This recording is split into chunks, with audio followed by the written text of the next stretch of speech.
হুমায়ুন আজাদের কবিতা। আমি সম্ভবত খুব ছোট কিছুর জন্য আমি সম্ভবত খুব ছোট্ট কিছুর জন্য মারা যাব।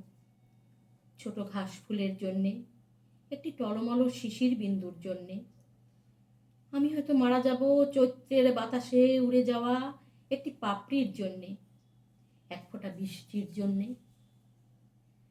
আমি সম্ভবত খুব ছোট্ট কিছুর জন্য মারা যাব। দোয়েলের শীষের জন্যে, শিশুর গালের একটি টোলের জন্যে। আমি হয়তো মারা যাব কারো চোখের মণিতে গেঁথে থাকা এক বিন্দু অশ্রুর জন্যে, এক ফোঁটা রৌদ্রের জন্যে। আমি সম্ভবত খুব ছোট্ট কিছুর জন্য মারা যাব। এক কণা জ্যোৎস্নার জন্যে, এক টুকরো মেঘের জন্যে।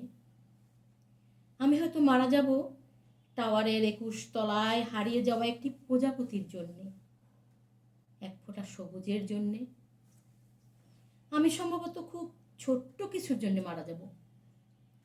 খুব ছোট একটি স্বপ্নের জন্যে, খুব ছোট দুঃখের জন্যে।